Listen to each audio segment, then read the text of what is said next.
External और internal priority को हमने देख लिया क्या होता है। अब हम देखते हैं process with highest priority is to be executed first and so on. ये भी हमें पता है कि जिसकी प्रायोरिटी हाई होगी उसको पहले एग्जीक्यूट किया जाएगा। ठीक है जी, आगे देखें process with the same priority. जी स्क्रीन शो नहीं हो रही। हाँ जी, सबको नहीं हो रही? नहीं सर, नो सर। नो से क्या मुराद है, हो रही है नहीं हो रही? हो रही है सर, हो रही है। सर नहीं हो रही। अच्छा मैं दोबारा करता हूँ। ठीक है सर एक्सटर्नल की नहीं समझ, एक्सटर्नल प्रायोरिटी क्या है? ठीक है, मैं बताता हूँ। मैं अगेन कर रहा हूँ एक मिनट सिर्फ। इंटरनल तो डेवलपर करता है और एक्सटर्नल जो है देखिए ये ऑपरेटिंग सिस्टम खुद से डिसाइड करता है कि किस प्रोसेस को मैंने पहले एग्जीक्यूट करना है, उसको प्रायोरिटी देनी है। वो इसके एग्जांपल internal मैंने होगी।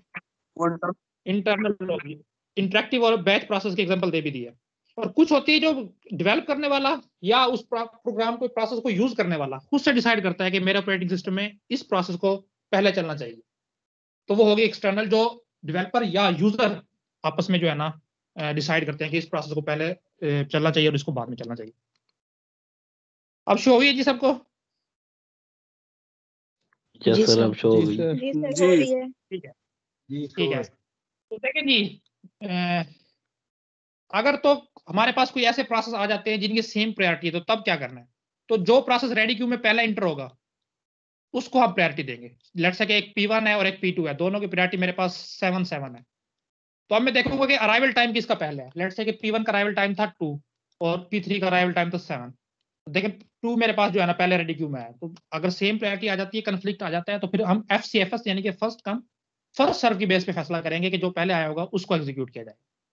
ये बड़ा इंपॉर्टेंट बात है। देखें जो अब मैं पढ़ने वाला हूं, the CPU is allocated to the process with the highest priority. और हाईएस्ट प्रायोरिटी को हम कैसे देखते हैं? Smallest integer highest priority. कि जिस प्रोसेस के साथ उसकी प्रायोरिटी वाले कह लो कि PCB में प्रायोरिटी वाले पोर्शन में स्मॉलेस्ट इंटीजर होगा, यानी कि लेट्स से किसी का 7 है और किसी का 9 है, तो 7 वाले को प्रायोरिटी दी जाएगी। यानी कि जितना छोटा कोई इंटीजर वैल्यू होगी उसकी प्रायोरिटी इतनी ज्यादा होगी।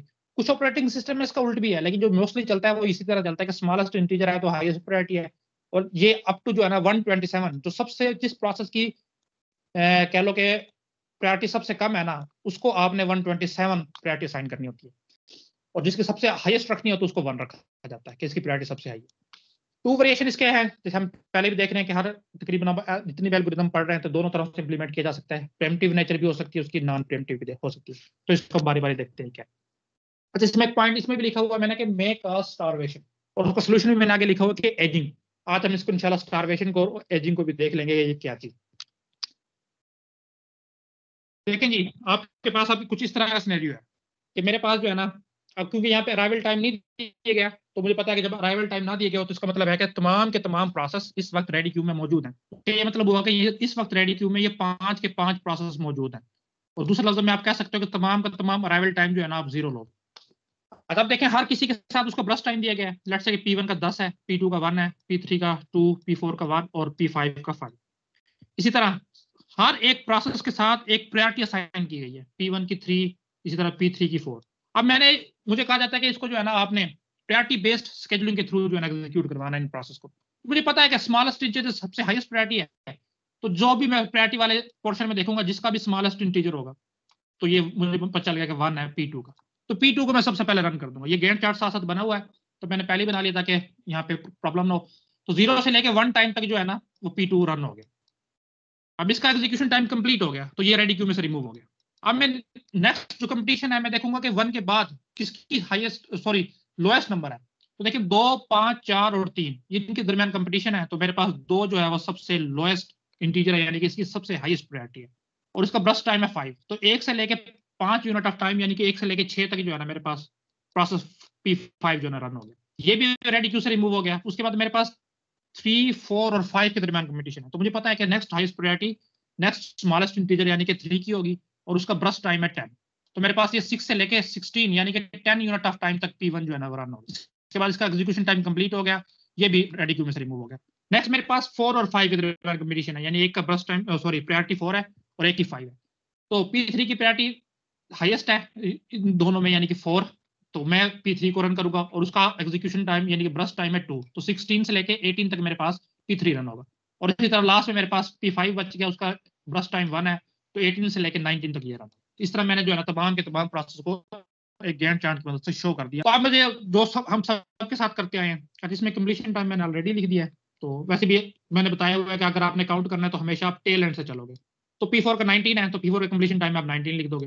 नेक्स्ट P3 का 18 है तो P3 के कंप्लीशन टाइम आप 18 लिख दोगे। नेक्स्ट आपका P1 है जिसका 16 है तो P1 के कंप्लीशन टाइम आप 16 लिख दोगे। नेक्स्ट उसके बाद P5 है जिसका कंप्लीशन टाइम 6 है तो P5 के कंप्लीशन टाइम आप 6 लिख दोगे। नेक्स्ट P2 है जिसका कंप्लीशन टाइम 1 है तो इसी तरह उसका कंप्लीशन टाइम लिख दोगे। नेक्स्ट जो हमने कैलकुलेट करना होता है वो होता है टर्न अराउंड टाइम, क्योंकि जब तक हम टर्न अराउंड टाइम नहीं कंप्लीट करेंगे हमारे पास वेटिंग टाइम नहीं आएगा। और आपसे अक्सर आपसे एवरेज वेटिंग टाइम या एवरेज टर्न अराउंड टाइम ही पूछा जाता है। तो मुझे पता है कि टर्न अराउंड टाइम कैलकुलेट करने का तरीका है कि कंप्लीशन टाइम में से अराइवल टाइम को माइनस करो। और मैंने यहाँ पे अज्यूम किया हुआ है कि तमाम के तमाम रेडी क्यू में मौजूद हैं, यानी कि उनका अराइवल टाइम मैं सबका 0 लेके चल रहा हूँ। तो इस सूरत में टर्न अराउंड टाइम जो है वो कंप्लीशन टाइम के ही इक्वल आता है। तो मैं जल्दी से इसको लिख देता हूँ 16, 1, 18, 19 और 6। अब मैंने कैलकुलेट करना है वेटिंग टाइम। वो मुझे पता है कि टर्न अराउंड टाइम में से अगर हम ब्रस्ट टाइम को माइनस करते तो मेरे पास वेटिंग टाइम आ जाता है। तो लो जी मैं कर देता हूँ 16 में से 10 गया 6, 1 में से 1 गया 0, 18 में से 2 गया 16, इस तरह 19 में से 1 गया 18 और 6 में से 5 गए तो आपके पास 1 आ गया। तो ये मेरे पास ईच एंड एवरी प्रोसेस का वेटिंग टाइम आ गया। तो अगर आपने इसका एवरेज निकालनी है तो इनको सबको जमा करके 5 से डिवाइड कर दोगे। 6 जमा 16 22, 22 और 18 40, 40 और 1 41। तो आपके पास 41 डिवाइडेड बाय 5 और ये जो 8 पॉइंट समथिंग आएगा ये आपके पास एवरेज वेटिंग टाइम होगा ईच एंड एवरी प्रोसेस का। तो इसमें आप देख सकते हो कि जो हमने पहले FCFS के साथ सेम प्रोसेस को रन किया था तो उसका एवरेज टाइम 17 आया था। सेम प्रोसेस थे इसी तरह रन किया था। तो इसी प्रोसेस को हमने प्रायोरिटी बेस्ड शेड्यूलिंग के साथ किया तो 8.2 आया। तो ये लास्ट में एक पॉइंट लिखा हुआ है average waiting time is less than first come first serve. तो आपने देखा था कि फर्स्ट कम फर्स्ट सर्व जो है ना वो कोई प्रैक्टिकल इंप्लीमेंटेशन में इस्तेमाल नहीं होता, वो सिर्फ स्टडी पर्पस के लिए ताकि हम बाकियों के साथ कंपेयर कर सके। तो इसी तरह जो है ना हर एल्गोरिथम को हमने FCFS के साथ कंपेयर करके साबित किया हुआ कि ये कितना एफिशिएंट है। तो ये हमारे पास प्रायोरिटी बेस्ड शेड्यूलिंग थी, तो इसमें कोई इतनी ज्यादा खास चीज नहीं थी। इसका जो प्रीएम्प्टिव वर्जन है वो मैं राउंड रॉबिन के साथ मिला के थोड़ा सा कम्प्लेक्स करके आप लोगों को असाइनमेंट दूंगा ताकि आप लोगों को अगर वो कर लेते हो तो ये दोनों ये और से नेक्स्ट वाला जो है ना आपका सॉल्व हो जाएगा। तो नेक्स्ट हमारे पास जो शेड्यूलिंग एल्गोरिथम है वो है राउंड रॉबिन, जिसको आप RR भी बोलते हो।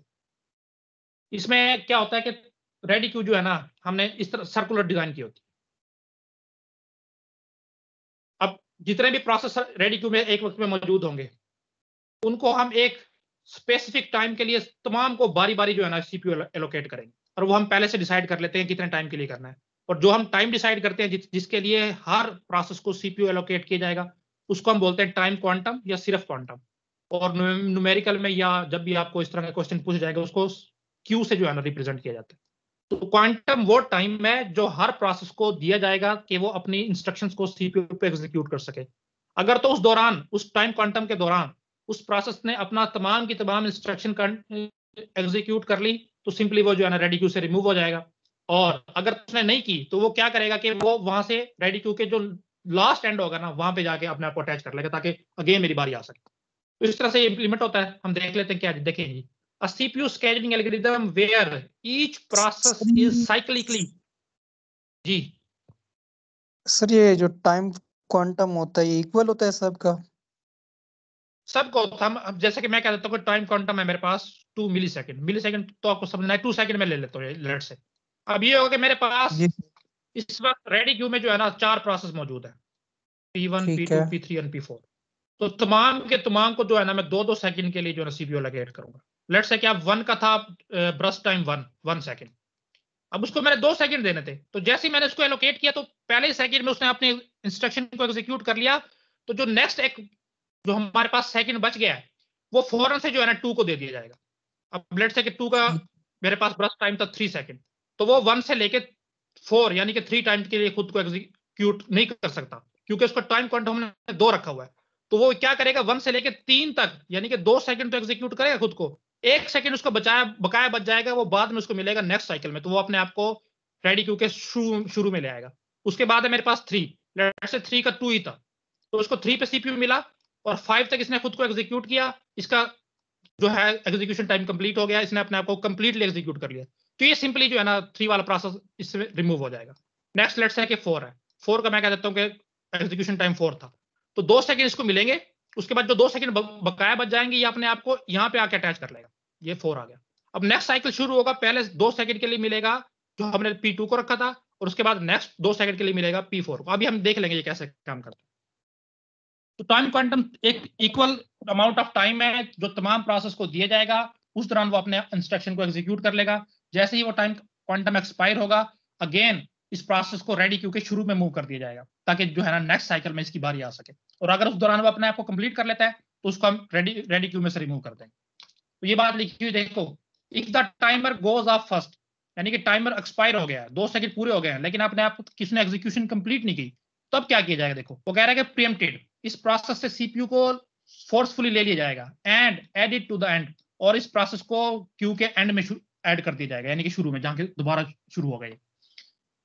और देखें अगर तो उसने इफ फिनिशेस बिफोर क्वांटम, और अगर उससे पहले ही उसने लेट्स से 2 सेकंड हमने कहा कि उसका टाइम था, 2 सेकंड से पहले यानी कि 1 सेकंड में उसने कंप्लीट कर लिया है, तो तब क्या होगा?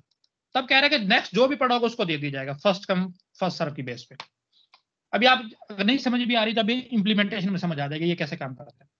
अच्छा, ये एक इंपॉर्टेंट बात है, इसको समझना। If the quantum is large enough, आपने टाइम क्वांटम बहुत हाई रख दिया, लेट्स से 8 सेकंड रख दिया, then round robin reduces to FCFS। तो इसका मतलब है कि आपने राउंड रॉबिन को फर्स्ट कम फर्स्ट सर्व ही बना दिया है, क्योंकि हम मान के चलते हैं कि लेट्स से जो है ना हमारे ऑपरेटिंग सिस्टम में बहुत कम प्रोसेस ऐसे होंगे जो 8 सेकंड के लिए खुद को एग्जीक्यूशन टाइम मांगा होगा। 4 से 5 सेकंड जो है ना मैक्सिमम टाइम होता है किसी भी प्रोसेस का एग्जीक्यूट करने के लिए। चलो अगर आप कह लो कि सर 20 सेकंड है, तो मैंने कहा है कि मैं बहुत बड़ा क्वांटम रख रहा हूं, मैंने 40 रख दिया लेट्स से, तो 20 से बड़ा कोई प्रोसेस ही नहीं था। तो जैसे किसी भी प्रोसेस को 40 सेकंड के लिए एग्जीक्यूशन देता था, वो 20 पे खत्म कर लेता था मैक्सिमम, उसके बाद 20 वाला बच जाता था, तो जाहिर है फिर क्यूब जो नेक्स्ट है उसी को मिलेगा। तो यही बात यहाँ पे लिखी हुई है कि अगर आपने टाइम क्वांटम बहुत ज्यादा हाई रख दिया है तो वो हर प्रोसेस के लिए क्या होगा, एक्सपायर नहीं होगा, उससे पहले जो है ना वो प्रोसेस अपने एग्जीक्यूशन को कंप्लीट कर लेगा। तब फिर आपकी मजबूरी है कि उसको वहां से निकाल के जो नेक्स्ट प्रोसेस पड़ा है उसको आप सीपीयू दोगे। तो यानी कि यही काम हम करते थे फर्स्ट कम फर्स्ट सर्व में। एक प्रोसेस की कंप्लीशन कंप्लीट हो गई, उसको निकाल के जो नेक्स्ट प्रोसेस पड़ा होता था उसको सीपीयू एलोकेट किया जाता। इसकी हम प्रैक्टिकल इंप्लीमेंटेशन देख लेते हैं, फिर हमें ज्यादा समझ आएगी। अच्छा, ये क्वेश्चन अभी मैंने आप एक दफा हम पहले इसको ना इंप्लीमेंट करके देख लेते हैं, फिर हम इस क्वेश्चन पे आएंगे। तो देखें जी, ये आपके पास कुछ इस तरह का प्रॉब्लम दिया गया है। आपके पास 1 2 3 प्रोसेस हैं और सबका ब्रस्ट टाइम जो है ना 7 दिया गया है, और जो कंस्ट्रेंट है मेरे पास यानी कि क्यू वो है 4 सेकंड। 4 सेकंड ही लगा के चलो, वैसे मिली सेकंड या नैनो सेकंड में होता है, लेकिन हम सेकंड के हिसाब से 4 सेकंड जो है ना हर प्रोसेस को मिलेगा। तो ठीक है, जब गौर से देखना ये कैसे काम करता है। तो देखें, सबसे पहले रेडी क्यू में P1 मौजूद है, तो मैं इसको सीपीयू देने लगा हूं, लेकिन मेरे पास टाइम लिमिट है 4 सेकंड, तो 0 से लेके 4 तक मेरे पास P1 रन हो गया। अब देखो, अभी एक मिनट में इसको साथ साथ इरेज करके ना लिखता हूं। देखो अभी सिर्फ वो 4 सेकंड के लिए एग्जीक्यूट किया है उसने, 20 उसका अभी भी बकाया था, लेकिन हमने इससे सीपीयू को प्रीएम्प्ट कर लिया, ले लिया। और नेक्स्ट मैंने देखा कि कौन मौजूद है क्यू में, तो P2 मौजूद था, तो मैंने 4 से लेके 8 तक जो है ना देना था P2 को। तो ठीक है जी, मैंने एलोकेट कर दिया। P2 ने अपनी एग्जीक्यूशन स्टार्ट की, 3 ब्रस्ट टाइम के बाद ही उसने कहा जी मेरा काम हो गया कंप्लीट, यानी कि यहाँ पे 7 पे ही उसने कह दिया मेरा काम टाइम कंप्लीट हो गया, अब मुझे जरूरत नहीं रही मजीद किसी को एग्जीक्यूट करने की। तो देखो, इसका ये मतलब नहीं है कि अब 7 से लेके 8 तक सीपीयू फ्री रहेगा, नहीं, आप फौरन से क्या करोगे, नेक्स्ट देखोगे फर्स्ट कम फर्स्ट सर्व की बेस पे कि P2 के बाद कौन सा आपके पास अवेलेबल है जिसको आप सीपीयू दे सकते हो। तो देखो, ये तो अब रेडी क्यू में से रिमूव हो गया, P3 मौजूद है, तो ठीक है जी, आप P3 को जो है ना एलोकेट कर दोगे, और P3 को भी आपने पहले 4 सेकंड के लिए एलोकेट करना है, तो मैं वहां पे अब करने लगा, यानी 7 से लेके 11 तक जो है ना हमने एक इसको टाइम स्लॉट दे दी, 11 तक P3 को दे दी। P3 ने खुद को एग्जीक्यूट करना शुरू किया, लेकिन जैसे ही उसने 3 यूनिट ऑफ टाइम खुद को एग्जीक्यूट किया, यानी कि अभी तक वो 10 पे ही पहुंचा था यहाँ पे, तो उसको पता चला कि मेरा तो एग्जीक्यूशन कंप्लीट हो गई है। तो अब इसका ये मतलब नहीं है कि 10 से लेके 11 तक सीपीयू फ्री बैठेगा, नहीं, बल्कि आप क्या करोगे, अब यहाँ मैं इसको सीधा कर लेता हूँ कि 10 तक वो रन हुआ P3, उसके बाद फौरन से नेक्स्ट आप देखोगे कि कौन सा है, क्योंकि हमने माना है कि ये साइक्लिक फैशन में चलता है, तो P3 के बाद कोई नहीं था, तो ये अगेन पहले पे मूव करेगा। तो पहले पे उसको पता चला कि P1 मौजूद है स्टिल, और उसका भी 20 बर्स्ट टाइम रहता है। तो ठीक है जी, 10 से लेके 14 तक हमने इसको एक स्लॉट दे दिया। ये अगेन P1 आ गया। तो 20 - 4 16 भी इसका मौजूद है। तो हमने अब इससे CPU ले लिया। तो हम मजीद देखेंगे कि आगे कोई मेरे पास अवेलेबल है। तो मुझे पता चला P2 था, वो तो रिमूव हो गया, यानी कि खाली स्लॉट है। अगेन उसके बाद भी कोई भी स्लॉट नहीं, तो सिर्फ और सिर्फ P1 ही मेरे पास मौजूद है।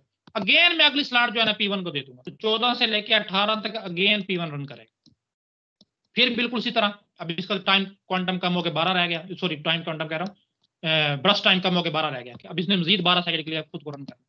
तो अब मैंने फिर किसी को देना था, लेकिन मुझे पता चला कि रेडी क्यू में स्टिल कोई प्रोसेस भी मौजूद नहीं है। तो ठीक है जी, P1 तो मौजूद है ना, जिसका अभी भी 12 सेकंड के लिए एग्जीक्यूशन रहती है। तो 18 से 22 तक मैं अगेन इसको दे दूंगा। तो यहाँ पे अगेन P1 आ गया। अब इसका टोटल टाइम रह गया 8।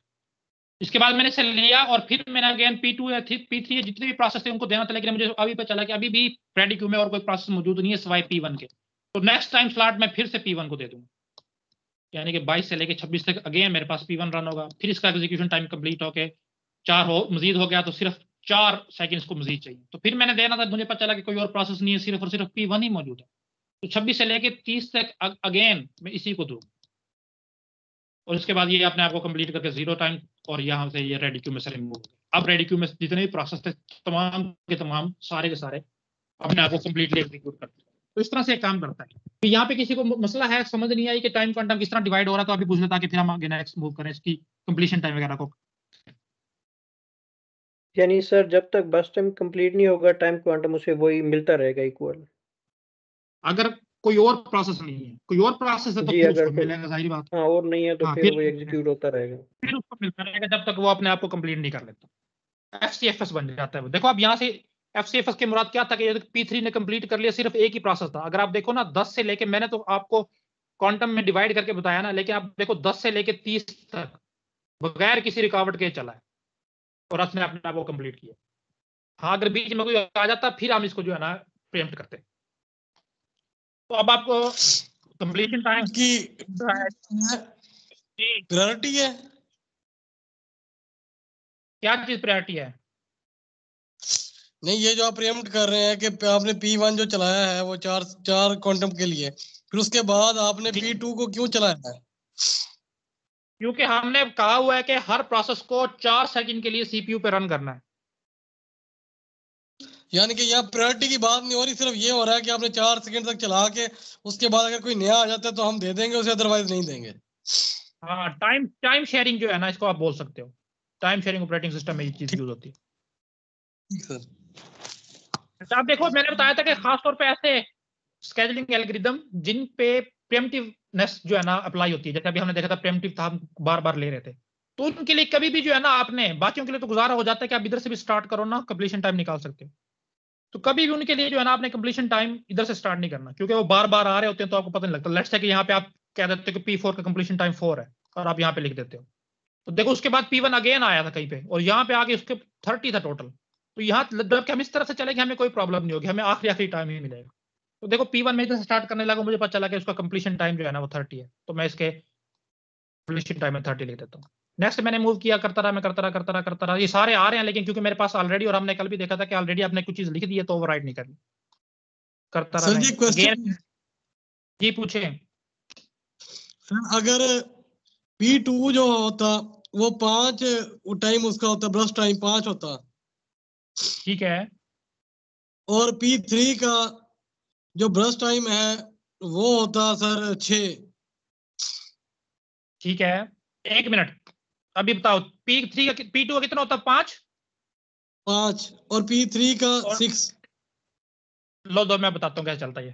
पहले P1 चलता 0 से लेके 4 तक, उसके बाद 4 से लेके 8 तक चलता P2। जी सर। इसका 20 रह गया बकाया, इसका 1 रह गया। उसके बाद 8 से लेके 12 तक चलता P3 और इसका 2 रह गया। ये जिसका रिमेनिंग टाइम शॉर्ट रह गया मैं उसी को चला लूं? नहीं, ये स्केजुलिंग एल्गोरिथम दूसरा है ना, वो तो शॉर्टेस्ट जा फास्ट था। सर इसके अंदर भी तो बाद में वो यही नहीं करता, जब देखते हैं एंड पे वो क्या जी सर, इसका मतलब यही है ना कि आपने बारियां लगाई हुई है बस भाई, बारियां एक लगाई टाइम के यार, लिए ये तो एक प्रोसेस हाँ सबको प्रोसेस इक्वल आएगा, टाइम देना है, सबको इक्वल टाइम सबको देना है। इक्वल टाइम है।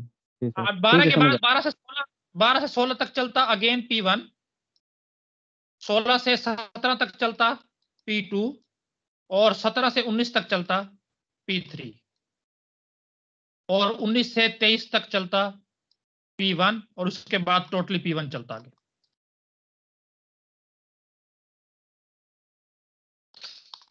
अच्छा जी, कंप्लीशन टाइम पे आ जाओ। हमने P2 नेक्स्ट मुझे मिला P3 का कंप्लीशन टाइम। P3 का कंप्लीशन टाइम मेरे पास आ गया 10, तो P3 के कंप्लीशन टाइम में मैं 10 लिखने लगा हूं। नेक्स्ट मैंने मूव किया तो मेरे पास P2 का कंप्लीशन टाइम आ गया और वो है 7, तो मैं यहाँ पे 7 लिखने लगा।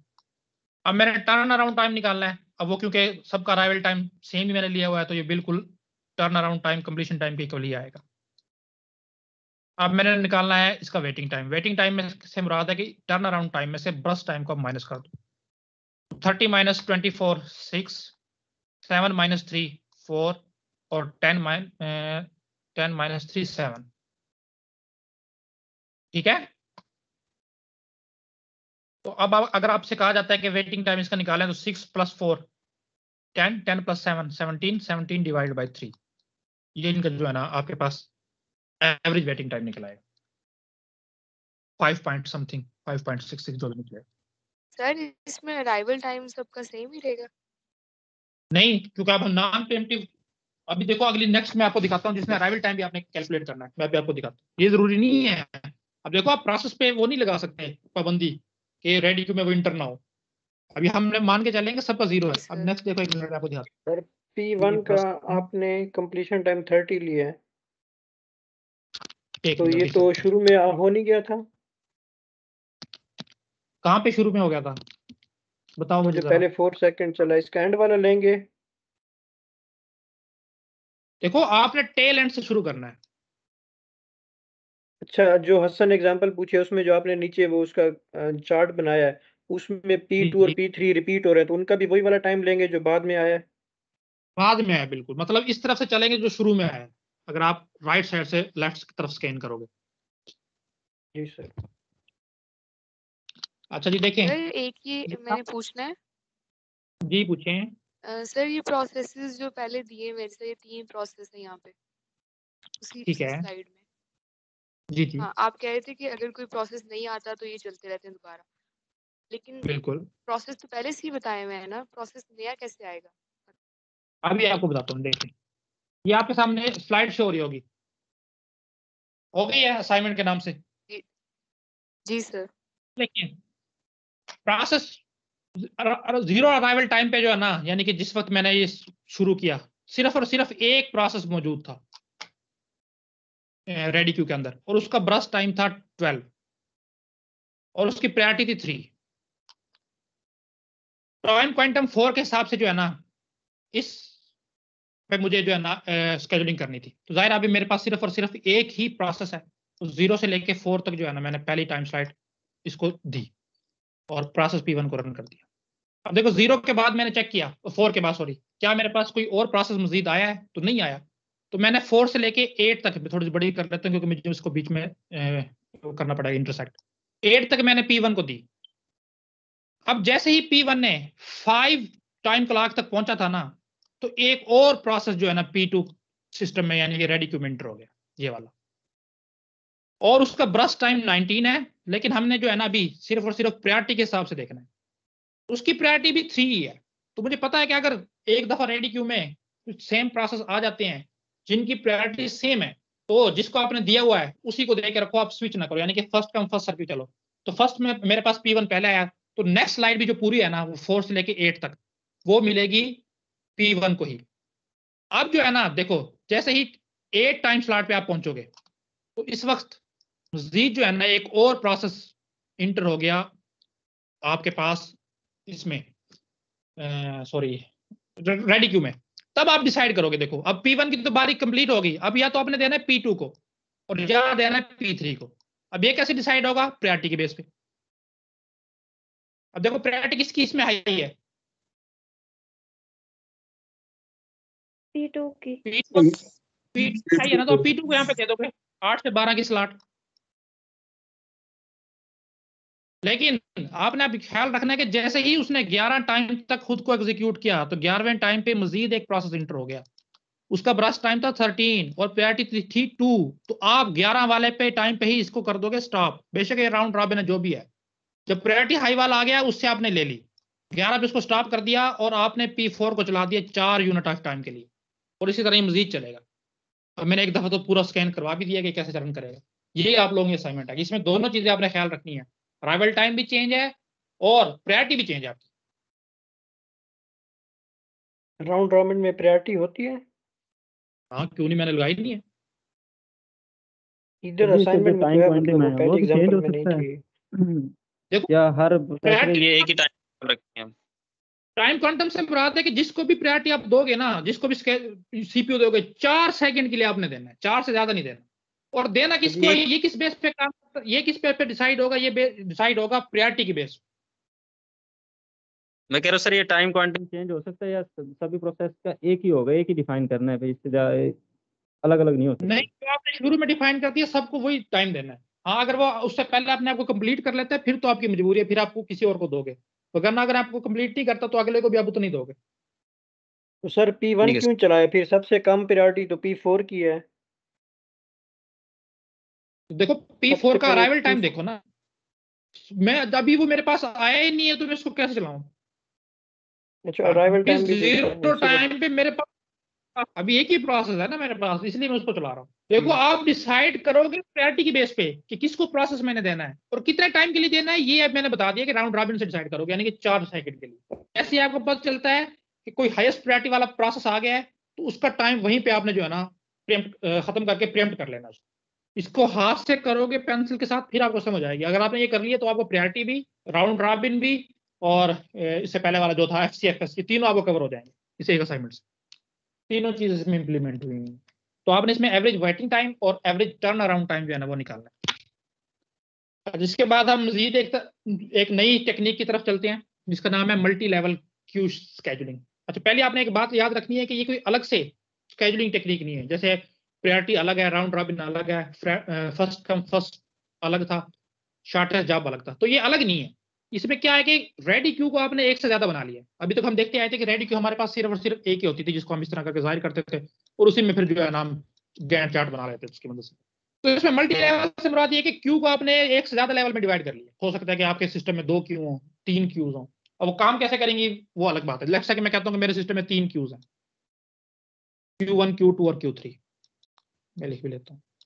अब देखो स्केजुलिंग एल्गोरिथम वही है जो हमने पढ़ लिए हैं, 4-5 जितने भी थे वो इंप्लीमेंट वही, उनमें से कोई एक होगा।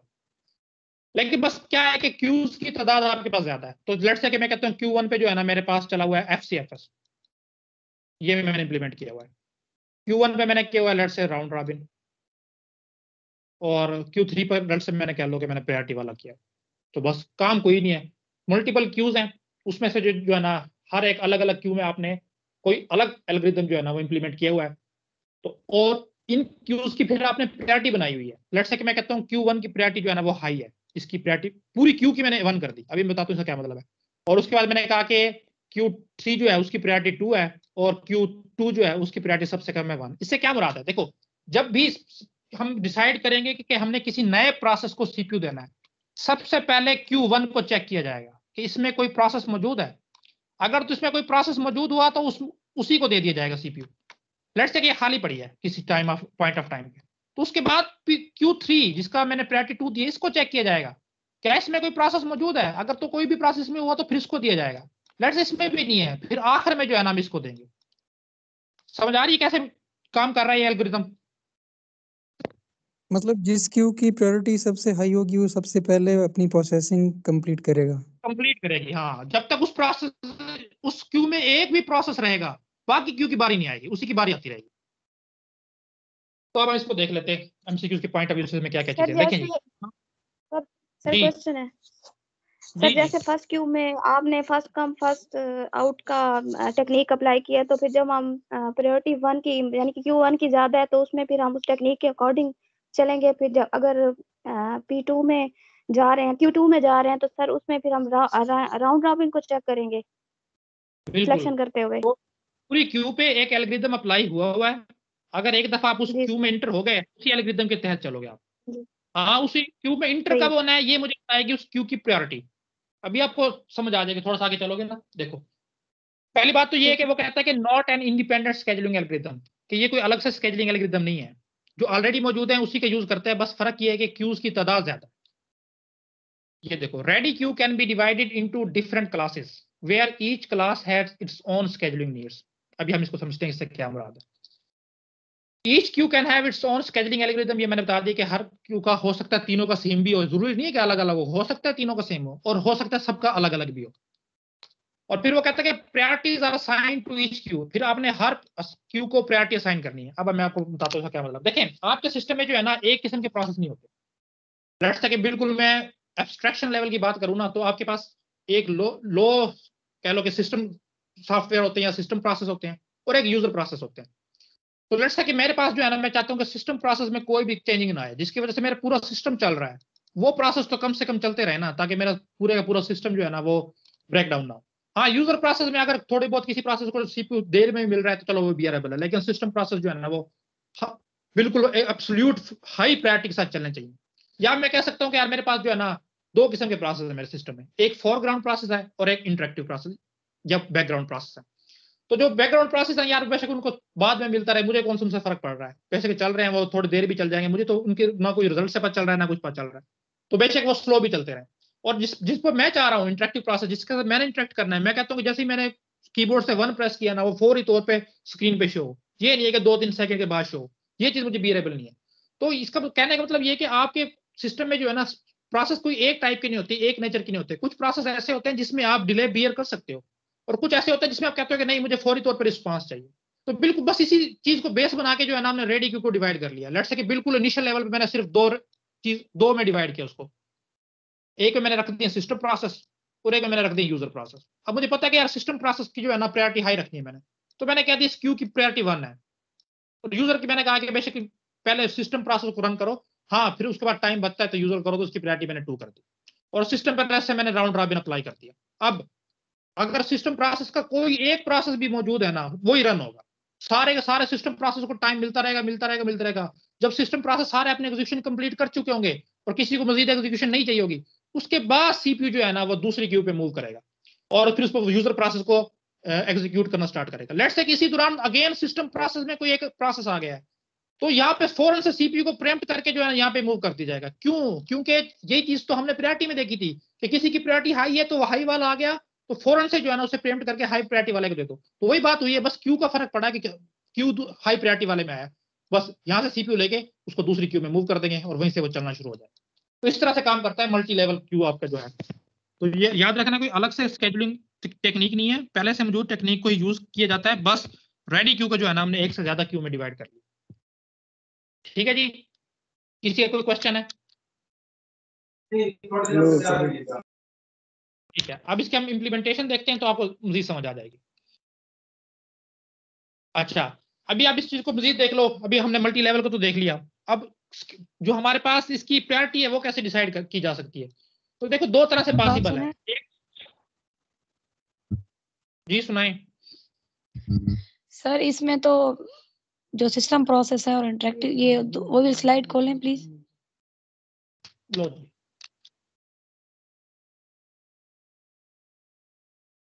सर, स्लाइड चेंज हो गई है।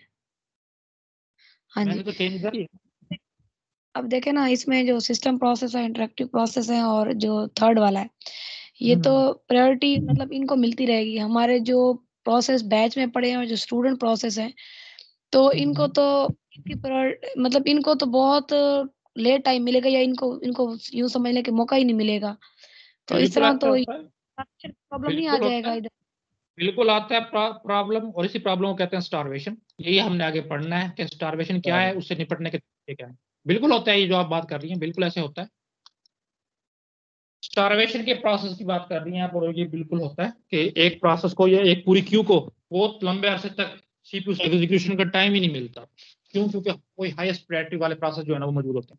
बिल्कुल ये कॉमन फिनोमेना है। बल्कि मैं पढ़ रहा था, आप लोगों को आज बताऊं मैं कि 1967 में जो है ना, एक लोगों ने जो है ना कोई रिसर्चर थे, आप बेशक नेट पे सर्च कर लीजिएगा, आपको मिल जाएगी चीज। उन्होंने 1967 में जो है ना ये प्रायोरिटी एल्गोरिथम वाला इस तरह का, जिसकी हाईएस्ट प्रायोरिटी उसको पहले रन करो, कोई अप्लाई किया एक सिस्टम पे, और कहते हैं कि उन्होंने 1973 में चेक किया ना, तो कुछ प्रोसेस ऐसे मौजूद थे जो 1967 से फंसे हुए थे, उनकी बारी नहीं आई थी अभी तक।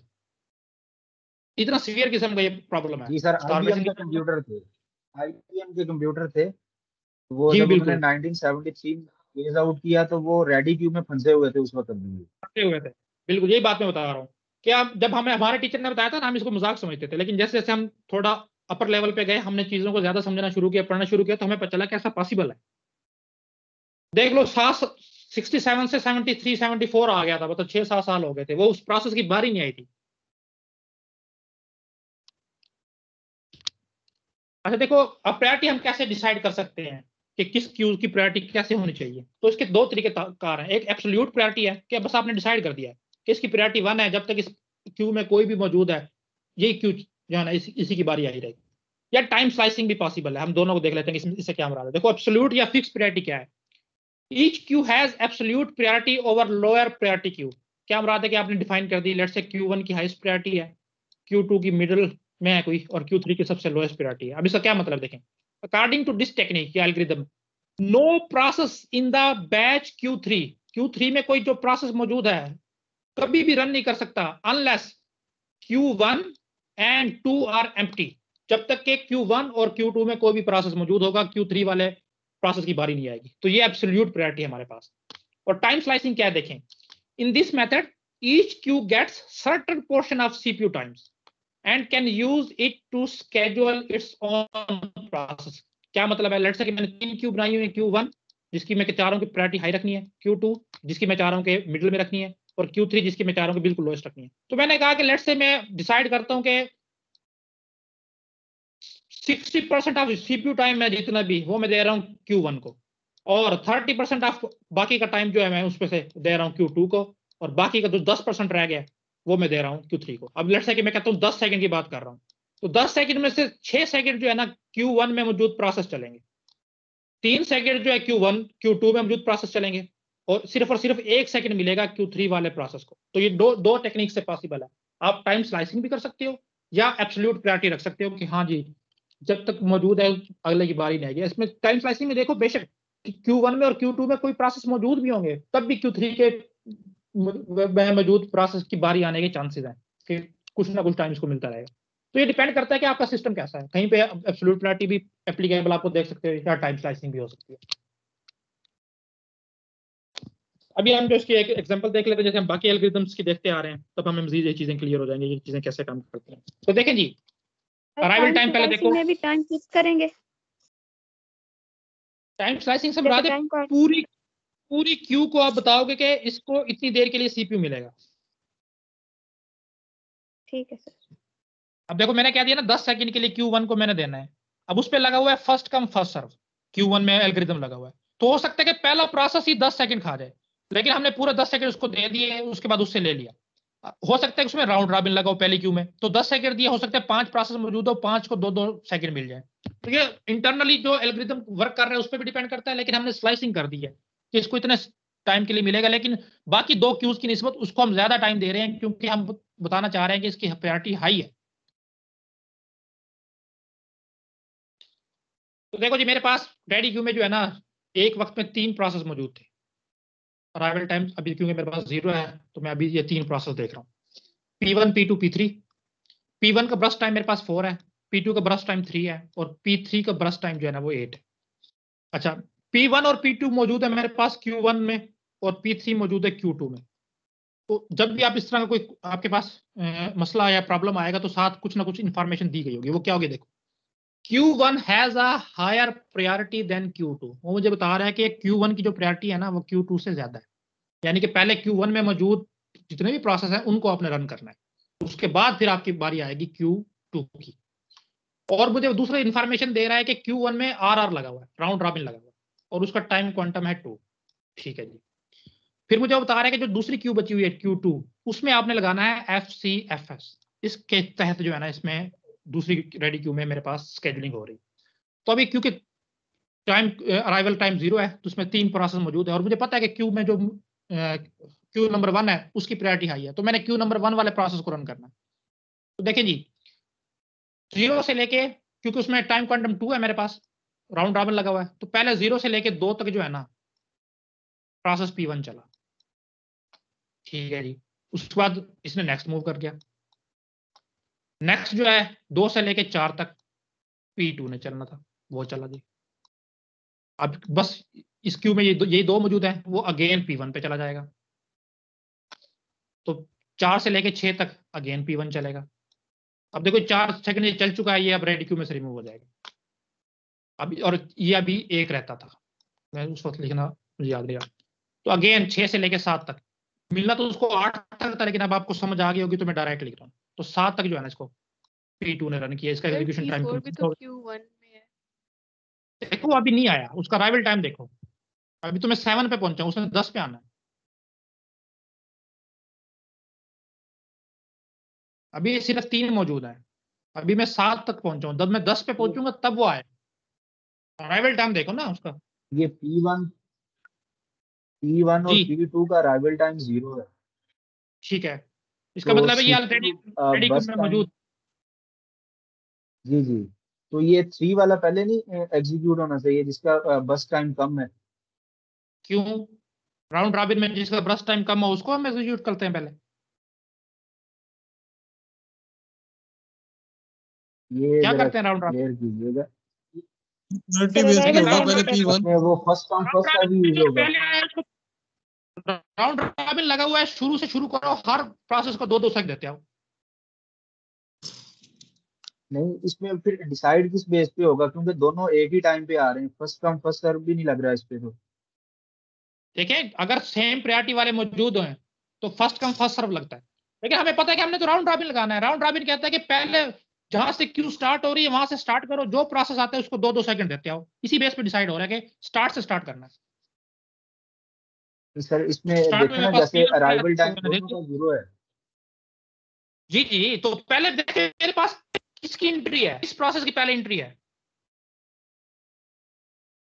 सही, जो प्रोसेस हेड पे होगा वो पहले होगा। पहले आया है, हाँ। तो ये तो हम मान के चल रहे हैं जितने भी हमने एक्यूट किए कि जो पहले लिखा है उसका मतलब वो पहले आया है, उसी को देना है। अच्छा देखें 7 तक पहुंच के इसका साइकिल हो गया कंप्लीट। अब क्योंकि मेरे पास Q1 में मौजूद दोनों के दोनों प्रोसेस कंप्लीट हो चुके हैं, तो अब मेरी मजबूरी है कि मैं Q2 में मूव करूंगा। जैसे मैंने Q2 में मूव किया तो मुझे पता चला कि एक प्रोसेस मौजूद है P3 के नाम से जिसका ब्रश टाइम है 8, और दूसरी बात फर्स्ट कम फर्स्ट सर्व लगाना है, तो इसमें तो मौजूद ही एक है, तो मैं यही इसी पे मैं लगा दूंगा। तो देखो मैंने इसको एग्जीक्यूट करना स्टार्ट किया तो इसका ब्रश टाइम था 8, तो 7 से लेके बाय डिफॉल्ट इसको 15 तक चलना था। मैं लिख भी रहा हूं, बाद में मिटा दूंगा।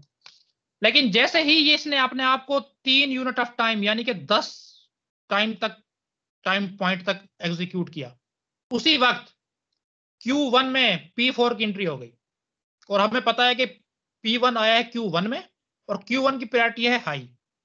तो जैसे ही P1 आया तो हमने इससे कर लेना है 10 पे पहुंच के ही प्रीएम्प्ट। तो यानी कि इसको टाइम मिला सिर्फ और सिर्फ खुद को 3 सेकंड एग्जीक्यूट करने का, 5 अभी भी इसका बकाया रह गया।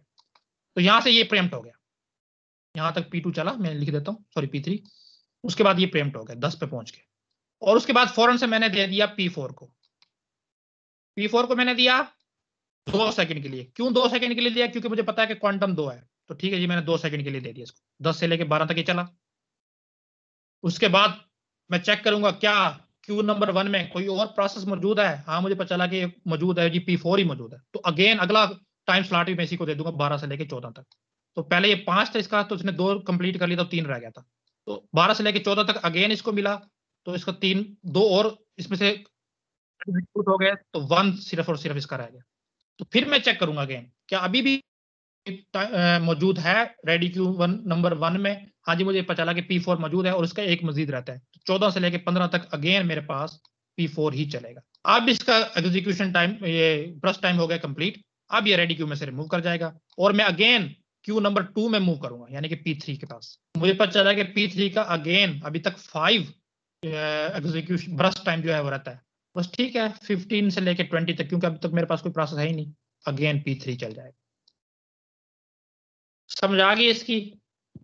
ये चीजें इतनी मुश्किल तो नहीं है, आप लोग क्यों इसमें इतना कंफ्यूज हो रहे हैं, मुझे समझ नहीं आ रही। सारी चीजें आप ऑलरेडी बस पढ़ सर के आ चुके हो। और समझ आ गई है, आज इसके लिए इतना काफी नहीं है। नहीं काफी, आज इसको कंप्लीट करना है। अभी तो हमारा टाइम भी कंप्लीट नहीं हुआ, अगर हम टाइम से एक्सीड कर रहे हैं फिर तो बात है। ये तो वही चीजें जो आप ऑलरेडी पढ़ चुके हो, FCFS आपने पढ़ी हुई है, राउंड रॉबिन पढ़ा हुआ है, वही चीजें लग रही हैं। कोई नई चीज तो मैंने अभी तक बताई भी नहीं है, सिर्फ प्रायोरिटी वाला हमने नया पढ़ा। स्लाइड्स में सर असल में सारे एल्गोरिदम एक जैसे हैं, थोड़े थोड़े डिफरेंट, ये सबको बस ये कंफ्यूज है। प्रैक्टिस में होगा। देखो जो आपकी पैसिव लर्निंग है ना, उससे आप ज्यादा चीजें लर्न नहीं कर पाते। हर लेक्चर में एक ही लफ्ज में बोलता हूँ कि पैसिव लर्निंग नहीं करनी, खुद से करने हैं चीजें, तभी आप लोगों को हमेशा के लिए याद रहेंगी। अब देखो मैंने पता नहीं कब की थी लास्ट टाइम ये, लेकिन जब भी मैं करता हूँ थोड़ा सा मुझे मुश्किल जरूर होती है, लेकिन मैं फौरन से समझ जाता हूँ ये काम कैसे होगा, फिर मैं इसको कर लेता हूँ, क्योंकि मैंने बार बार की हुई है, पता नहीं कितनी दफा की हुई है। और ये मैंने पॉइंट्स हमने याद भी रखे हैं जो मैं आप लोगों को बता रहा हूं। लेकिन जैसे मैंने आप लोगों को एक पॉइंट बताया कि हमेशा गैंट चार्ट के इधर से स्टार्ट करना है, अब ये मैंने कहीं भी नहीं पढ़ा, और ना मुझे कभी किसी टीचर ने बताया, ना कभी मैंने किसी यूट्यूब की वीडियो में देखा है। ये मैंने खुद से एक दफा मुझे पता चला था कि यार इस तरह अगर मैं करना स्टार्ट करूँ ना तो मुझे आसानी रहेगी। तो ये जो अपने बंदे खुद से फार्मूले या जुगाड़ लगाते हैं ना, ये बंदे के बड़े काम आते हैं। चलें जी, हम कंप्लीशन टाइम देखते हैं अब। तो सबसे पहले मेरे पास P3 है, P3 का कंप्लीशन टाइम मेरे पास 20 है, मैंने यहाँ पे 20 ले लिया। नेक्स्ट मैंने मूव किया तो P4 है, उसका कंप्लीशन टाइम मेरे पास 15 है, तो यहाँ पे मैं 15 लिख लेता हूँ। नेक्स्ट मैंने मूव किया 10, P3 के में एंट्री में आया ऑलरेडी 20 है, इसको अपडेट नहीं करना। अगेन मैंने मूव किया 7, वो है P2 का, P2 के मैं उसमें गया तो मुझे पता चला कि एंट्री नहीं है, तो मैंने 7 लिख दिया। अगेन मैंने मूव किया P1 का, 6 है, P1 की एंट्री में मैं गया, वहाँ पे खाली था, 6 लिख दिया। अगेन मैंने मूव किया P2, मैं P2 की एंट्री में गया, ऑलरेडी 7 था, अपडेट नहीं करना। अगेन मैं मूव किया P1, वहाँ पे मैं गया, ऑलरेडी मौजूद था, तो उसको भी मैंने अपडेट नहीं किया। तो ये मेरे पास जो है ना कंप्लीशन टाइम निकला है। अब इसमें मैंने टर्न अराउंड टाइम निकालना है। पहले 3 का तो सेम आएगा क्योंकि अराइवल टाइम इनका 0 था, तो ये मैं लिख लेता हूँ 6, 7 और 20। हाँ फिर लास्ट का चेंज आएगा क्योंकि इसकी एंट्री जो है ना वो 10 टाइम पे हुई थी, तो 15 माइनस 10 जो है वो 5 मेरे पास इसका टर्न अराउंड टाइम आ जाएगा, यानी कि इसको इतना टाइम लगा है। वेटिंग टाइम मुझे पता है कि टर्न अराउंड टाइम में से ब्रस्ट टाइम को माइनस करें, तो मैं जल्दी से कर लेता हूँ। 6 - 4 2 और 12 20 - 8 12 और 5 - 5 0। तो ये मेरे पास इनका वेटिंग टाइम निकल आया। अब मैंने अगर एवरेज वेटिंग टाइम निकालना है तो ये वेटिंग टाइम को मैं जमा करके 4 से डिवाइड कर दूंगा, और अगर एवरेज टर्न अराउंड टाइम निकालना है तो टर्न अराउंड को चारों को जमा करके मैं 4 से डिवाइड कर दूंगा, तो मेरे पास एवरेज टर्न अराउंड टाइम निकला। अच्छा, इसी से मिलती जुलती एक नई तो नहीं, मतलब इसी का एक एक्सटेंशन कह लो, हमारे पास है मल्टी लेवल फीडबैक। फीडबैक कहते हैं जैसे आगे मूव करने को या पीछे मूव करने को, कुछ चीज बताने को। जैसे आपने अगर किसी ने वो पढ़ा है कंप्यूटर और क्या कौन सा है वो न्यूरल नेटवर्क का, उसमें एक फीडबैक वाला न्यूरल नेटवर्क होता है। क्या करता है कि अपनी आउटपुट को जो है नेक्स्ट इनपुट बना, तो उसी से ये फीडबैक। तो हम देखते हैं इसमें क्या होता है, देखें जी।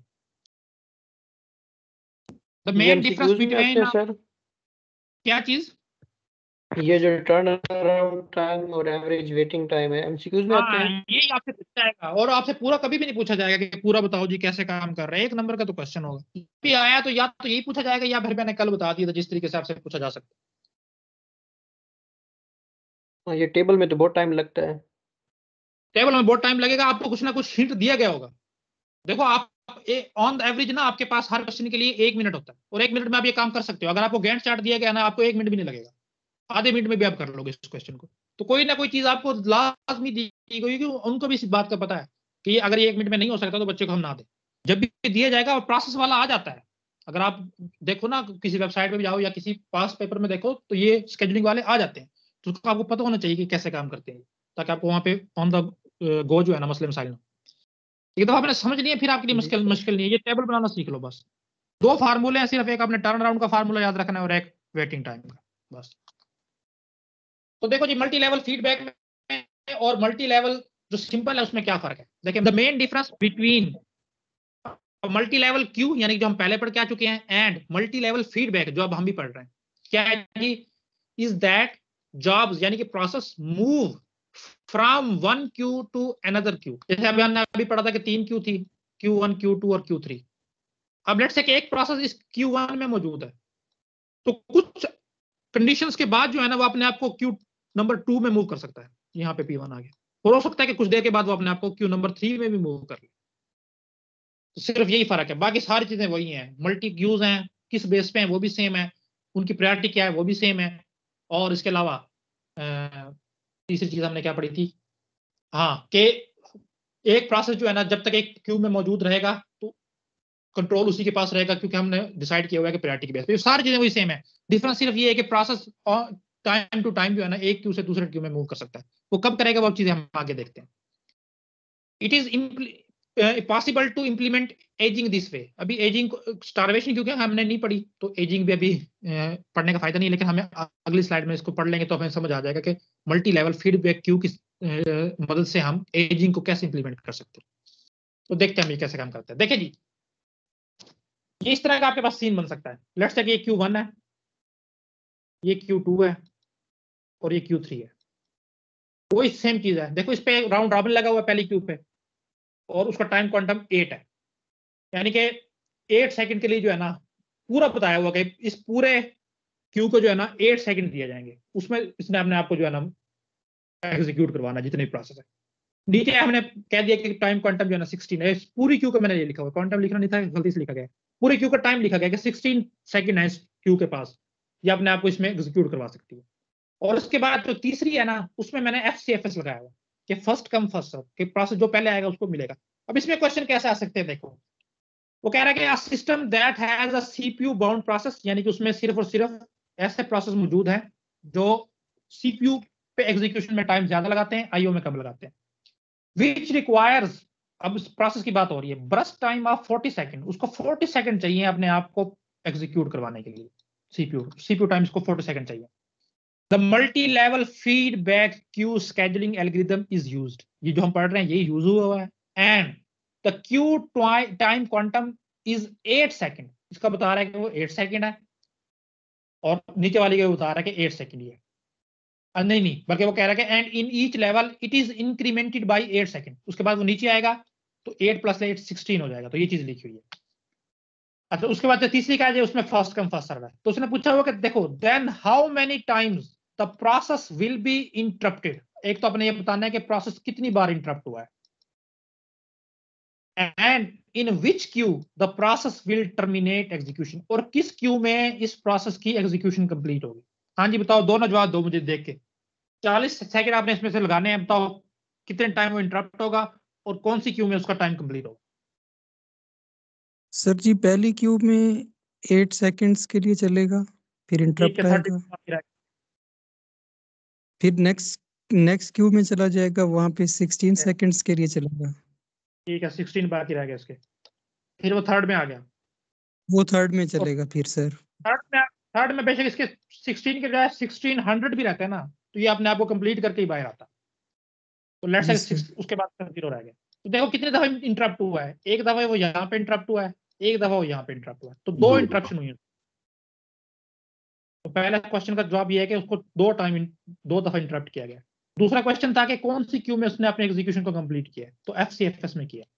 देखो आपने तो बोला था जो क्यू पहले आएगी वही पहले अपना कंप्लीट करेगी एग्जीक्यूशन, तो किया नहीं है उसने। तो आप सेकंड क्यू में और थर्ड में क्यों आ गए हैं FCFS में? क्योंकि टाइम कंप्लीट हो गया है। हमने इसको बताया हुआ था कि इसके 8 सेकंड्स के पास टाइम है, इसके पास 16 सेकंड टाइम है, और इसके पास FCFS लगा हुआ 40 सेकंड हमने पूरे करने हैं ना। 40 सेकंड पूरे। हाँ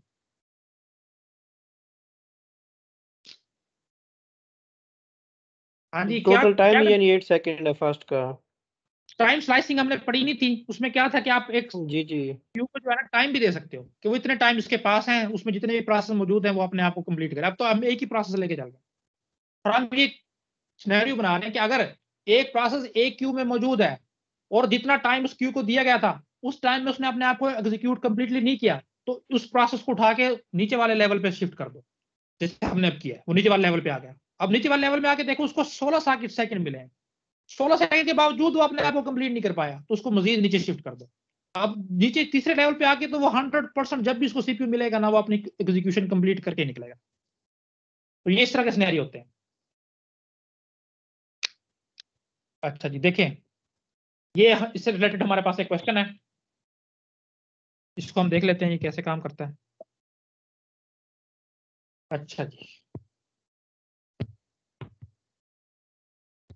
देखो जी, प्रोसेस P1, P2 और P3 ये मेरे पास मौजूद है, इनका अराइवल टाइम भी दिया गया है, तो अराइवल टाइम की बेस पे मैंने डिसाइड करना है, और ब्रस्ट टाइम भी दिया गया है कितने सेकंड के लिए चलेंगे। अब देखो सेम वही कंसेप्ट यूज हुआ है, पहली क्यू के पास 8 सेकंड टाइम है, अगर कोई प्रोसेस 8 सेकंड तक इस क्यू में रहते हुए अपने आप को कंप्लीट नहीं कर पाता तो उसको मूव कर देना है सेकंड क्यू में। सेकंड क्यू में उसके पास है 16 सेकंड। अगर कोई प्रोसेस इस क्यू में आके 16 सेकंड के अंदर अपने एग्जीक्यूशन को कंप्लीट नहीं कर पाता तो उसको मूव कर देना है थर्ड और लास्ट क्यू। तो यहाँ पे मैं लिख लेता हूँ, लेट्स से ये Q1 है मेरे पास, ये Q2 है और ये Q3 है, और इसका एक कंस्ट्रेंट ये है कि जो भी प्रोसेस सिस्टम में एंटर होगा ना वो बाय डिफॉल्ट क्यू नंबर 1 में आएगा। पहले हमने इसको क्यू नंबर 1 में इंसर्ट करना है। तो चलिए ये देखते हैं। अच्छा, और इस तरह हम इसकी मान के चलते हैं कि Q1 की जो है ना प्रायोरिटी वो हाई है, Q2 की उससे कम है और इसकी बिल्कुल सबसे लो है। तो ये हमारे कुछ कंस्ट्रेंट जो हमने लगा लिए। देखो जी, प्रोसेस P1 आया अराइवल टाइम 0 पे, तो मेरे पास सिर्फ और सिर्फ एक ही अभी प्रोसेस है, और बाय डिफॉल्ट मैंने कहा है कि जो भी प्रोसेस आएगा वो P1 में ही आएगा। तो ये लो जी P1 में आ गया। अब P1 में मुझे पता है कि ये प्रोसेस जो है ना ज्यादा से ज्यादा 8 सेकंड के लिए चल सकता है, तो इसने 0 से लेके 8 तक, यहाँ पे मैं रिप्रेजेंट भी कर देता हूँ, खुद को एग्जीक्यूट किया P1 ने। तो उसके बाद इसने चेक किया क्या मेरी एग्जीक्यूशन कंप्लीट हो चुकी है, तो मुझे पता चला नहीं भाई इसका तो एग्जीक्यूशन टाइम तो 36, 36 में से जो है ना 8 के हो गए हैं, 28 अभी बाकी रहते हैं। तो 8 टाइम के बाद ये मूव कर जाएगा P1 Q2 में। अच्छा, उसी टाइम पे आपने देखना है कि क्या कोई और प्रोसेस तो नहीं आया। देखो नेक्स्ट प्रोसेस जो है ना टाइम अराइवल उसका 16 है, तो अभी मैं पहुंचा हूं 8 पे, तो अभी कोई प्रोसेस नहीं आया। तो जैसे ही P2 इसके पास आया तो इसमें इसको यानी कि मैं बता देता हूँ कि P1 पहले यहाँ आया था, अब ये मूव कर गया है Q2 में, P2 यहाँ पे आ गया। क्या इसके पास है 16 सेकंड, 16 सेकंड है आपके पास, आप अपने आप को जो है ना कर सकते हो एग्जीक्यूट कंप्लीटली। तो लो जी 8 ये कर चुका था, 8 + 16 24 तक बाय डिफॉल्ट मैंने इसको टाइम देना था। यहाँ पे मैं खुद अलग से बना लेता हूँ कि लो ये पहले ये 0 से लेके 8 तक चला था और ये Q1 थी, मैं सिर्फ 1 लिख रहा हूँ, ये था P1। अब ये मूव करके Q2 में, तो यहाँ पे 2 लिख रहा हूँ, ऊपर Q2 से मुराद है, और Q2 में इसको टाइम मिलना था 8 + 16 24 तक। तो उसने कहा जी ठीक है, इसने अपने एग्जीक्यूशन स्टार्ट की। अभी ये 16 पे ही पहुंचा था, 16 टाइम क्लॉक पे। उसी वक्त क्यू नंबर 1 में एक नए प्रोसेस की एंट्री होगी। अब ये देखो जो भी प्रोसेस पहले आएगा वो Q1 में आएगा, इसलिए मैंने ये पहले बता दिया ताकि कंफ्यूजन ना हो। तो एक नया प्रोसेस सिस्टम एंटर होता है P2, जिसका ब्रस्ट टाइम है 20 और 16 टाइम अराइवल पे हुआ। तो यहाँ पे अब मैं Q1 में इसको एंट्री दे रहा हूँ कि 16 टाइम हो गया मेरे पास और प्रोसेस P2 आ गया। अब देखो मैंने कहा है कि Q1 की प्रायोरिटी सबसे हाई है, अगर उसमें कोई एक भी प्रोसेस मौजूद है तो तब तक आप जो है ना नीचे वाली क्यूज में से कोई प्रोसेस को रन नहीं कर सकते। तो ठीक है जी, कोई मसला नहीं है। तो 16 तक तो ये पहुंच गया था, तो यहां से फौरन जो है ना मैंने इससे प्रीएम्प्ट कर लिया, तो ये P2 सिर्फ यहीं तक 16 तक ही चला, यानी कि ये 8 सेकंड मजीद चला, तो 28 - 8 20 रह गया बाकी। अब बारी आ गई मेरे पास P2। ये P2 जी वन है, सॉरी ये 1 ही है। अच्छा Q2 थी, सॉरी ऊपर मैं Q के लिख रहा था, ऊपर Q2 थी, सॉरी ये जो Q की बारी है Q2 लिख दिया, और ये P1 ही चला है, यहाँ मैं नीचे लिख रहा हूँ 16 तक। अब देखो 16 पे अगेन जो है ना शिफ्ट कंट्रोल शिफ्ट हो गया Q नंबर 1 पे, क्योंकि उसमें एक प्रोसेस आ चुका था, तो आ गया जी ठीक है। उसका टाइम क्वांटम 8 है इस Q का, तो मुझे पता है कि 16 से लेके 8 यानी कि 24 तक मैंने इसको स्लॉट देनी, किसको P2 को, और ये Q नंबर 1 में मौजूद है, और ये यहाँ पे मैं अलग से लिख रहा हूँ ये P2 है। ठीक है जी, मैंने इसको 24 तक स्लॉट दे दी। अब 24 तक स्लॉट देने के बाद इसका टाइम 8 निकल गया, इसमें से बाकी रह गया 12। अब मैं चेक करूंगा क्या ये कंप्लीट हो चुका है, तो मुझे पता चला कि नहीं जी, क्योंकि इसका ब्रस्ट टाइम था 20, अभी सिर्फ इसने 8 क्लॉक साइकिल जो है ना अपने आप को एग्जीक्यूट किया, 12 इसका मजीद रहता है। तो देखो यार ये 1 था, मैं क्यों लिख देता, तो मैं अगेन इसको न्यू क्यू में मूव कर दूं, तो यहां से रिमूव हो गया ये, और आपके पास जो है चला गया क्यू नंबर 2 में। अच्छा, ओहो, लो जी वापस आ जाओ। तीसरा प्रोसेस भी है, वो किसने देखना था? हम 8 से आगे स्टार्ट करते हैं। 8 तक की तो समझ आ गई है ना। Q2 प्रोसेस P1 Q2 में मूव कर गया, यहाँ तक तो सब कुछ क्लियर हो गया था। जी जी यस सर। ठीक है, देखो टाइम क्वांटम अगला ये Q2 में मूव कर गया तो इसके पास 16 टाइम था, तो बाय डिफॉल्ट इसको मिलना था 24 तक। तो मैंने वो बता दिया था कि 24 को तक मिलना था, लेकिन जैसे ही ये 16 तक पहुंचा प्रोसेस P2 की एंट्री हो गई, तो इसलिए इसको सिर्फ और सिर्फ 16 तक ही मिला था। प्रोसेस P2 आया, उसका टाइम क्वांटम था 20 और बाय डिफॉल्ट वो आया था क्यू नंबर 1 में। उसको 8 सेकंड का टाइम मिला, तो मिलना तो 8 सेकंड तक था, यानी कि 24 तक। लेकिन जैसे ही वो 20 पे पहुंचा, देखो एक मजीद प्रोसेस जो है ना वो इंटर हो गया क्यू में। इसको मैं यहां पे लिख लेता हूं, समझाइए इसकी। जी सर आ गई। ठीक है, तो 16 से 20 तक ये पहुंच गया था, तो उसके बाद जो है मतलब 4 सेकंड चल चुका था। तो जो नया आया वो भी इसी में आया है। तो हमें पता है कि जब अगर नया आने वाला भी उसी क्यू में आए और दोनों की प्रायोरिटी सेम हो तो फर्स्ट कम फर्स्ट सर्व की बेस पे चलते हैं। तो इसी के पास प्रोसेस रहेगा, ये अपने आप को 24 तक कंप्लीट करेगा। तो 24 तक मेरे पास यहाँ पे मैं अलग से लिख रहा हूँ P2 ही चला। तो अब इसका टाइम ब्रश टाइम रह गया 12। अब मैं चेक करूंगा कि क्या ये कंप्लीट हो चुका है। नहीं जी, ये कंप्लीट नहीं हुआ, तो मैं इसको मूव कर दूंगा क्यू नंबर 2 में। प्रोसेस P2 अभी यहाँ पे आ गई। अब मैं अगेन चेक करूंगा क्या क्यू नंबर 1 में कोई और प्रोसेस मौजूद है, क्योंकि सबसे हाईएस्ट प्रायोरिटी क्यू नंबर 1 की है। तो मुझे पता चला हाँ जी, वहां पे मौजूद है प्रोसेस P3 जो कि टाइम क्वांटम 12 के साथ मौजूद है। सॉरी, ब्रश टाइम 12 के साथ मौजूद है। तो ठीक है जी, प्रोसेस हाँ ब्रश टाइम 12 के साथ मौजूद है। अब मुझे पता है कि ये क्यू नंबर 1 में मौजूद है और क्यू नंबर 1 का टाइम है क्वांटम 8। तो 24 से लेके 8 यानी कि 32 तक अब मैंने P3 को चलाना। तो ये P3 है, मैं इसको अलग से लिखूं। तो ये अब बाकी रह गया 4, 8 इसमें से निकल गया। ठीक है जी यस सर। अच्छा, अब उसके बाद देखो,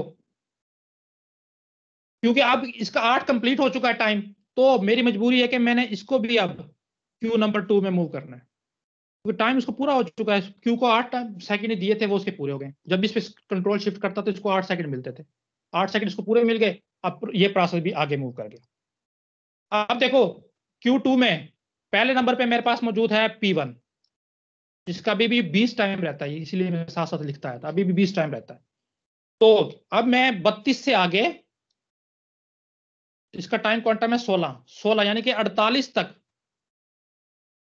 P1 को रन करूंगा। मैं अलग से लिख रहा हूं, ये P1 है। और उसके बाद मैं चेक करूंगा कि क्या ये कंप्लीट हो चुका है। 20 माइनस 16 4। नहीं जी, अभी भी इसका 4 क्वांटम जो है ना 4 ब्रश टाइम रहता है। तो अब मैं P1 को मूव कर दूंगा क्यू नंबर 3 में। तो लो जी, P1 यहाँ पे आ गया और ये यहां से रिमूव हो गया। ठीक है, समझ आई इसकी? Yes sir. अब आगे बारी आएगी P2 की। P2 का ब्रश टाइम बकाया रहता है 12। तो बाय डिफॉल्ट मुझे 48 से लेके 60 तक इसको टाइम देना था। सॉरी, 48 से 16 कितना बनता है, जो भी 64 बनता है, जो भी बनता है 16 टाइम। लेकिन जैसे ही मैंने 12 टाइम दिया कि 60 पे, हाँ जैसे ही वो 60 पे पहुंचा, इसकी एग्जीक्यूशन हो गई कंप्लीट। ये हमारे पास P2 था, इसकी एग्जीक्यूशन कंप्लीट हो गई, ये रिमूव कर जाएगा जी। एक कंफ्यूजन लग रही है मुझे। जी बोले कंफ्यूजन बोले। मुझे लगता है कि ये तीनों प्रोसेसेस जो हैं ये तीसरी क्यू में जाएंगे ही नहीं। क्यों नहीं जाएंगे? वजह क्यों मूव नहीं करेंगे, बताएं। क्योंकि उनकी लिमिट तो नहीं है ना कि हम कितनी दफा उसको एग्जीक्यूट करेंगे। नहीं, देखिए एक दफा इस क्यू में कोई प्रोसेस आया, उसके पास 8 सेकंड है। अगर 8 सेकंड में वो कंप्लीट हो गया तो नेक्स्ट क्यू में मूव कर जाएगा, नहीं हुआ तो ठीक। अब नेक्स्ट क्यू में उसके पास 16 टाइम है हर प्रोसेस के पास। अगर उस टाइम 16 में अपने आप को वो कंप्लीट कर लेता है तो तब तक है ठीक, वरना वो उससे नेक्स्ट लेवल पे मूव कर जाए। तो ये सारे के सारे जो है ना क्यू लेवल आखिरी लेवल पे यानी कि फर्स्ट कम फर्स्ट सर्व पे जाके जो है ना खुद को एग्जीक्यूट करवाएं। लेट्स से प्रोसेस P1 का जो टोटल बर्स्ट टाइम है वो है 36 वो देखो 8 जमा टाइम 16 8 जमा 16 24 कंप्लीट हो गया, तो बाकी जो इसका जितना भी रहता है कि 12, तो 12 के लिए वो फर्स्ट कम फर्स्ट सर्व में आएगा। Right sir okay. P2 का हमारे पास कम था, P2 का हमारे पास कम था, इसलिए P2 जो है ना वो खुद को एग्जीक्यूट करा के चला गया। उसने सर Q2 से ही एग्जीक्यूट करवा दिया। P2 को एग्जीक्यूट, हाँ, जहाँ पे उसका टाइम खत्म हुआ है वहां पे वो गया। इस तरह साथ बनाते आओगे। जी इनिशियली सबकी प्रायोरिटी 0 ले रहे हैं, सेम ले रहे हैं प्रायोरिटी सबकी। प्रायोरिटी के इसमें चक्कर कोई नहीं है, हम प्रायोरिटी बेस इस पे बेस कर रहे हैं कि वो किस प्रोसेस में क्यू में एंटर होता है। क्यू की प्रायोरिटी है, इस क्यू की प्रायोरिटी सबसे हाई है, उसके बाद फिर इसकी है और आखिर में इसकी है। यानी कि जब तक कोई भी एक भी प्रोसेस P1 क्यू नंबर 1 में मौजूद है ना, तो Q2 में मौजूद प्रोसेस नहीं चल सकता। इस तरह ठीक है, Q1 में कोई मौजूद नहीं है, Q2 में जब तक कोई मौजूद रहेगा तो Q नंबर 3 में कोई भी प्रोसेस रन नहीं कर सकेगा। ये इस तरह से प्रायोरिटी चल, सही सर, समझ आ ना मजीद क्लियर हो जाएगा। इसको देखने से तो ये लगता है कि बंदे को यार पता नहीं ठीक है समझ आ भी रहा है नहीं भी आ रहा है, इस तरह बंदा कंफ्यूज रहता है। लेकिन जब एक दफा खुद से लेके बैठोगे ना, आपको ज्यादा से ज्यादा 3 से 4 मिनट लगेंगे इसको समझने में ये काम कैसे होता है। तो ठीक है, जिसका आप कंप्लीशन टाइम निकाल लेते हैं, वो आप वही तरीका जो हमें पता है हमेशा से। इधर से हम चलेंगे, P1 का 68 निकल आएगा, तो P1 का मैंने 68 लिख दिया। नेक्स्ट P3 है, इसको 64, तो P3 का 64 लिख दिया।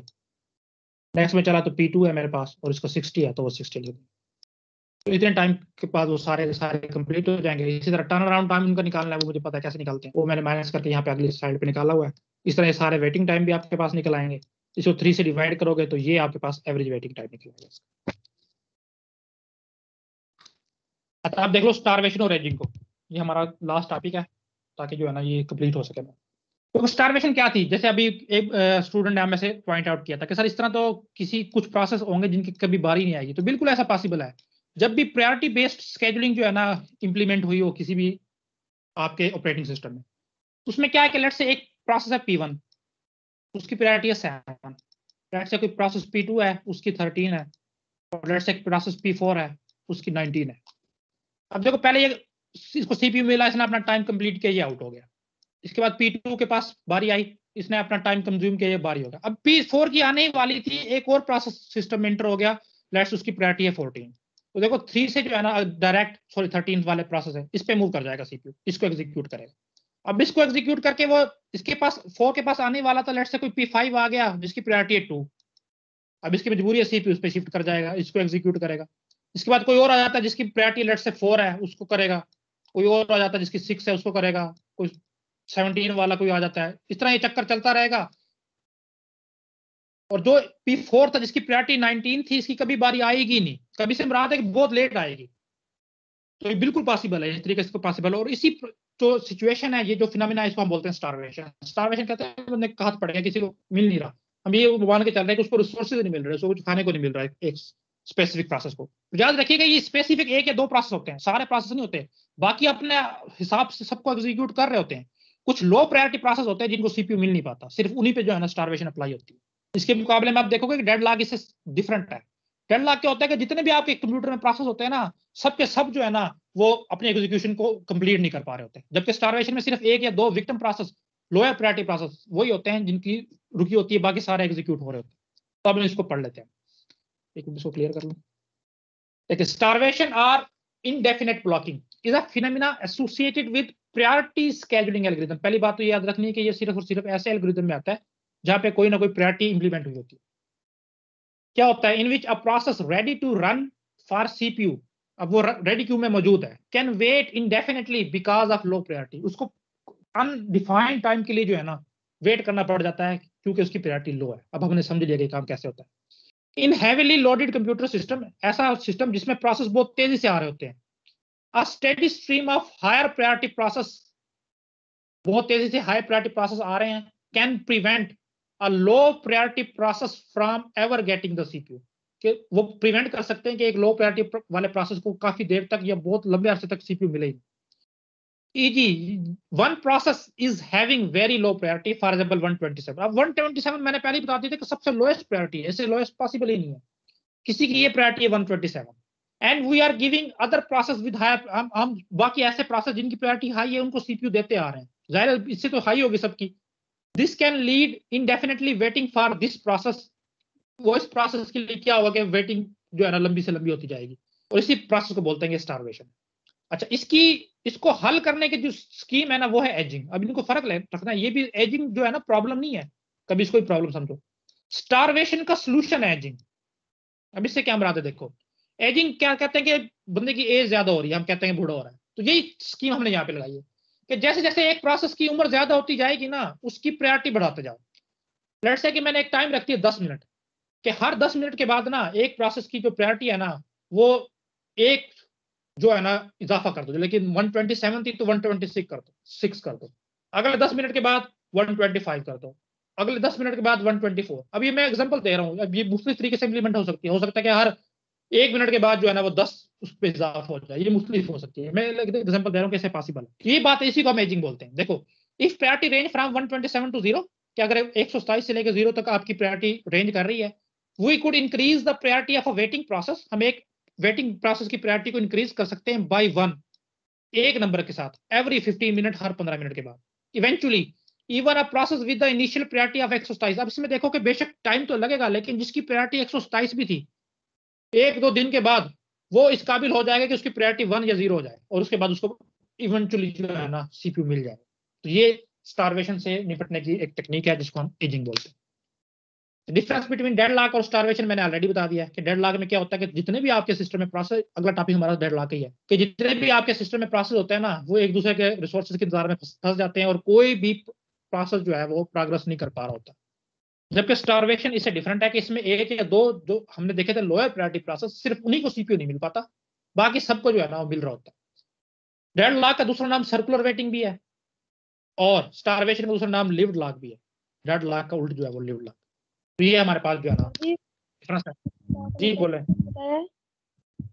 इसका डिफरेंस क्या बताया स्टारवेशन और डेडलॉक का? मैंने बताया कि डेडलॉक में आपके सिस्टम में जितने भी प्रोसेस होते हैं कोई भी प्रोग्रेस नहीं कर पा रहा होता, जहाँ पे वो मौजूद है वहीं पे रहते हैं, एक दूसरे के वेट में मौजूद होते हैं कि वो छोड़े तो मैं आगे मूव करूँ।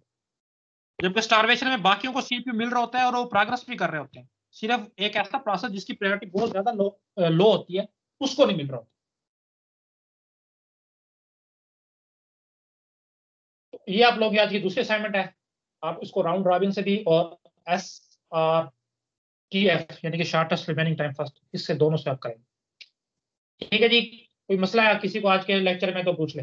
अव्वल तो आप कोशिश किया करो कि फौरन वहीं पे पूछो जहाँ पे मसला हो, के बाद में फिर जो है ना समझ नहीं आ रही थी कि क्या बताया था उसका।